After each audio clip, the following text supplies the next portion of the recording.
All right, so obviously people getting supplies together, getting ready tomorrow to do Operation Airdrop. I know you guys have supplies getting ready to take there as well, right? Yeah, we'll be out there tomorrow at the collection centers in Concord, and then we're going to take some more there on Thursday. A lot of supplies. Heard they had a lot today. They actually needed more volunteers to move stuff inside. Good to hear.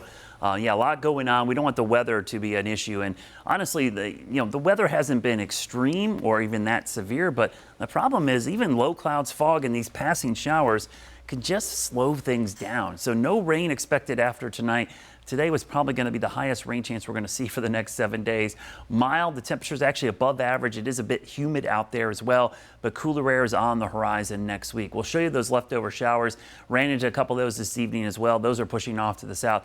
The good news is the air operations have kind of stopped, so it's not affecting them right now. But tomorrow morning we'll have some fog and low clouds, which will, those lower ceilings for aviation folks, going to cause some issues early on in the day. We showed you that fog earlier, and there it is developing overnight. There's our front, though. This is a good thing. Front moves through, northwest flow. Pretty much every morning this week, though, you're going to run into fog and low clouds as the secondary front tries to push down here by probably Sunday into Monday. That's when we'll start to see some drier air. Now, in the tropics, we do have a hurricane out there, Kirk.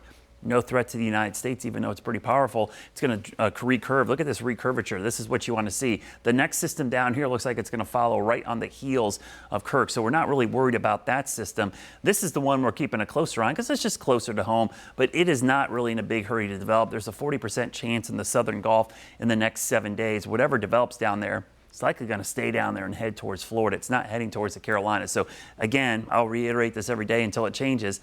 There's no heavy rain and no storms heading towards the Carolinas, just cold fronts. And these are pretty dry cold fronts, which thankfully will bring us some drier air. But you do see the moisture down towards Florida.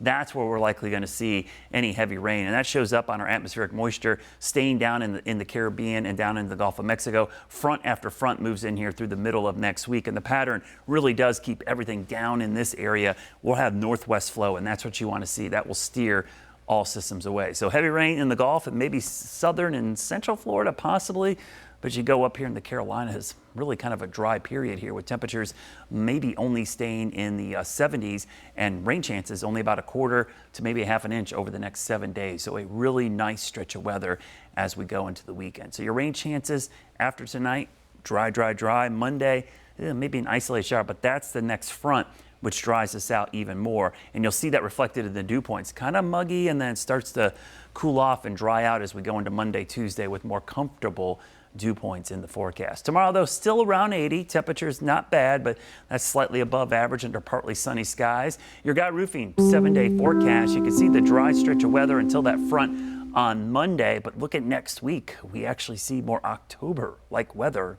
Highs in the mid to lower 70s and morning lows in the 40s and 50s. That's more like it.